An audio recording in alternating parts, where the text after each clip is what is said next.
This is a revision video for AQA GCSE Combined Science or Chemistry Unit 2, which is Structure, Bonding and the Properties of Matter.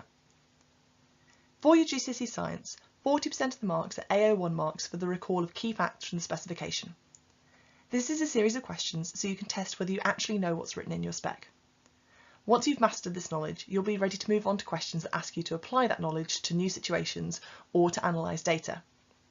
If you want to work through the questions before I go through the answers, if you follow the link in the description to the TES website, you'll be able to download the full list of questions for free.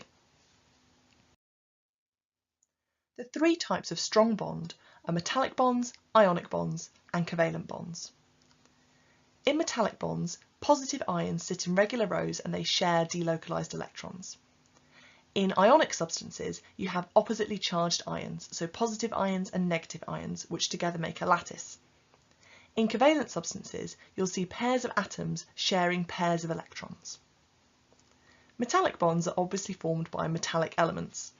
Ionic bonds are formed by groups of metallic and non-metallic elements together. The way I tend to think about this is that an ionic substance has positive ions and negative ions. They're sort of the opposite of each other, they're different. So therefore, that must be the one where you have things from the opposite sides of the periodic table, metals on the left and non-metals on the right. And then that leaves us with covalent bonds being formed by non-metallic elements. The bonding in a metal looks a bit like this. This is a picture from your specification which you should be familiar with. It shows the positive ions in regular rows, which can slide over each other, and they're surrounded by a sea of delocalised or free electrons. Metals are held together by a strong electrostatic force of attraction between the positive ions and the sea of delocalised or free electrons. That's a phrase that's really worth you learning because quite often there'll be a mark for talking about the fact that it's an electrostatic force of attraction, but a separate mark for saying that it's a strong force, and sometimes if you're really lucky they'll even give you another mark for mentioning the particles it's between. Metals have high melting points because this strong electrostatic force of attraction needs so much energy to overcome. Because it's very strong, the amount of energy that's available at room temperature isn't enough to overcome it, to break it, and so metals are unable to melt, apart from mercury and gallium. Metals are good electrical conductors because of these delocalised electrons, but remember to say that the delocalised electrons are free to move and carry charge. Often this is a 2-mark question. Everybody gets the delocalised electrons, everybody forgets the second marking point. An alloy is a mixture of metals, or it could be one main metal mixed with a small amount of another element like carbon, so steel is a good example there. Alloys are much harder than pure metals, and the reason for that is because the ions can't form regular rows. So in that first picture I showed you, there are very clear layers and they're able to slide over each other. In the alloy, because the main metal has been mixed with a different metal or with some carbon, there are atoms that are a different size, and so those distort the layers and mean that they can't slide easily over each other. And that makes the metal less malleable, less easy to shape, and that makes it harder. Ionic bonds form when electrons are transferred, so when one element gives an electron or 2 electrons or 3 electrons to another element. The electrons are always going to move from the metal to the non-metal. I tend to think of it about how you read from left to right, and across your periodic table the electrons will move from the left side to the right side. An ion is a charged particle made when an atom gains or loses electrons. You'll know how many electrons to move by looking at the group. So everything in group 1 has 1 electron in its outer shell, and it will lose electrons until it has a full outer shell, so it only needs to lose 1. Everything in group 2 will lose 2 electrons. When you get to group 6, so that's oxygen, sulfur, they will gain 2 electrons because they already have 6 in their outer shell, and they need another 2 to get to 8, so the outer shell is full, and group 7 will gain 1. If you have an ionic compound and you're trying to work out what the formula is, what you need to bear in mind is that the overall compound is going to have no charge. So you have to have the same amount of positive charges and negative charges. So what you want to do is be looking for a lowest common multiple and then working out how many of each ion you need based on that. So just to give you an example, because it's hard to explain this without using one, if I was going to work out the formula of iron oxide and I knew that iron had a 3+ charge and oxide ions have a 2- charge, the lowest common multiple of 3 and 2 is 6. So I'm going to need 6 pluses and 6 minuses. I get 6 positive charges by having 2 iron ions, and I get 6 negative charges by having 3 oxide ions. So my final formula is Fe2O3. If you're still struggling with that, I have done a whole other video about working those out. To draw a lithium ion, I first need to look at the periodic table. The periodic table square tells me that the atomic number of lithium is 3, so it has 3 protons. And because it's an atom to start with, it's going to have the same number of electrons, so 3. So in the middle there, I've drawn a lithium atom. Now because lithium is in group 1, it has 1 electron in its outer shell, and the easiest way for it to get a full outer shell is to lose that 1 electron. That's going to take much less energy than for it to gain 7 electrons.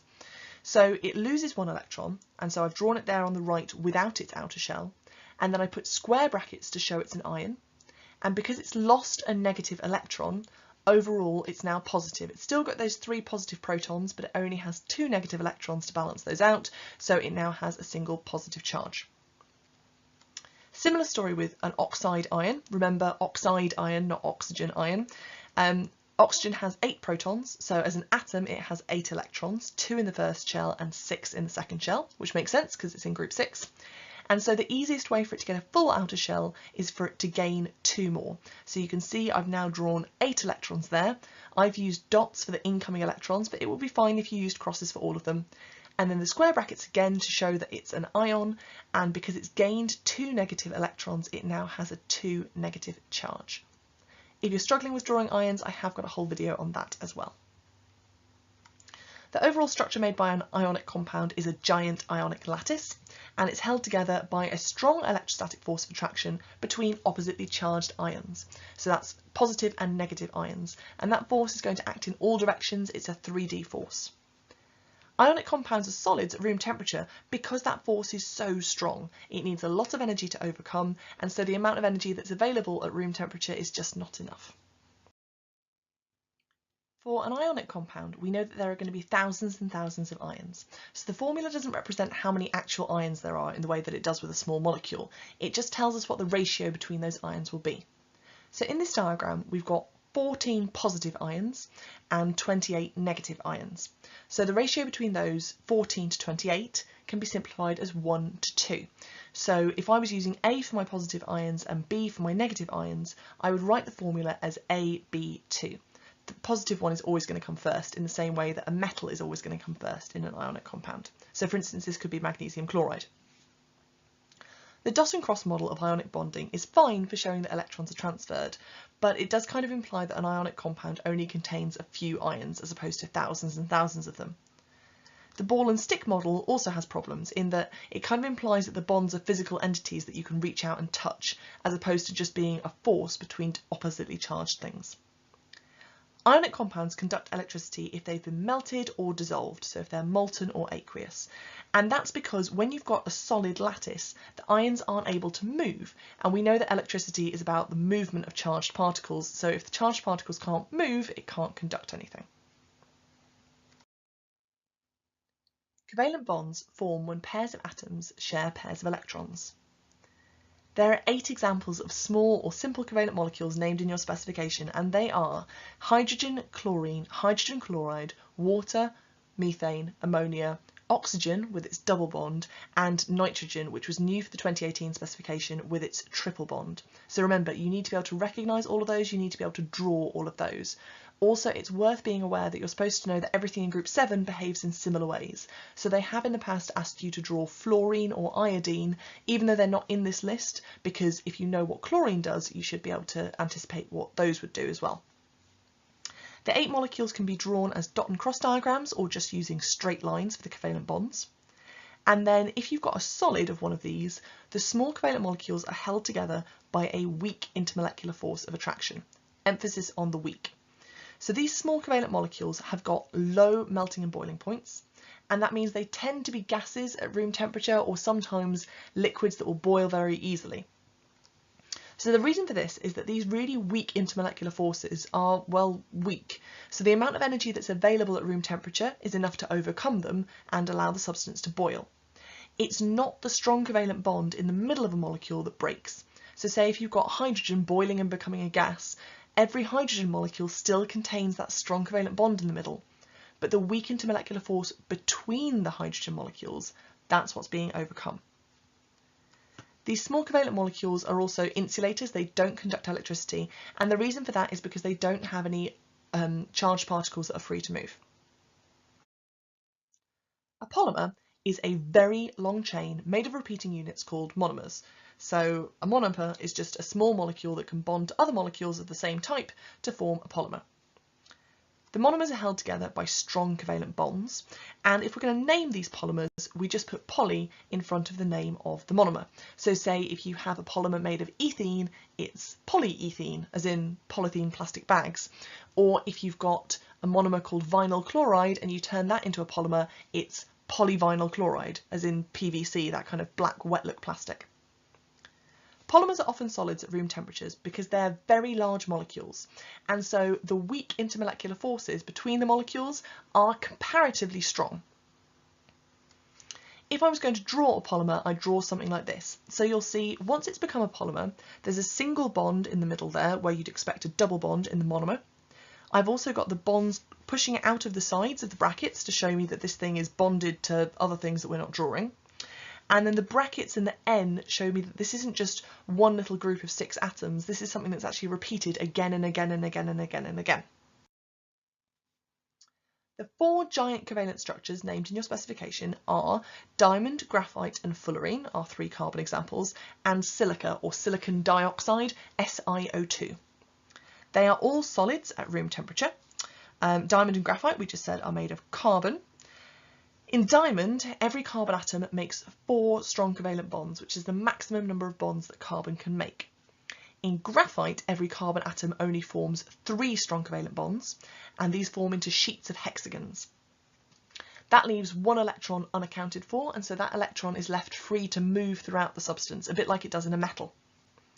Diamond is really hard because every carbon being bonded 4 times means that it's really rigidly locked in place, and so nothing can move past each other.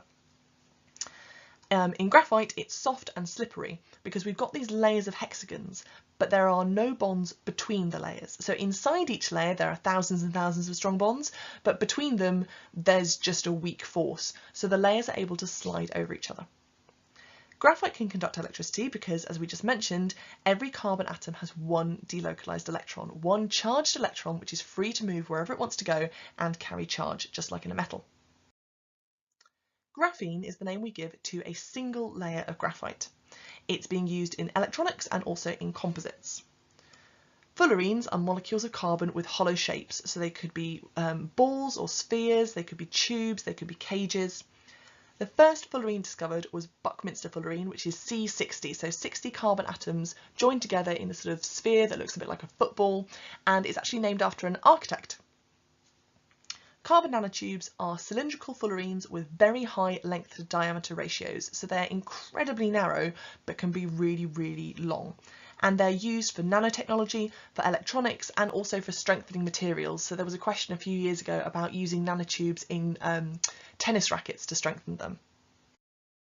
This last part is just for those taking GCSE Chemistry, so if you're taking GCSE Combined Science, you can switch off now. Nanoparticles are 1 to 100 nanometers across, or a few hundred atoms. That's in comparison to fine particles, also called PM 2.5, for particulate matter 2.5 micrometers, which are 100 nanometers to 2,500 nanometers, or coarse particles, which are bigger again and are called PM 10, which are between 2,500 nanometers and 10,000 nanometers. Coarse particles are also called dust.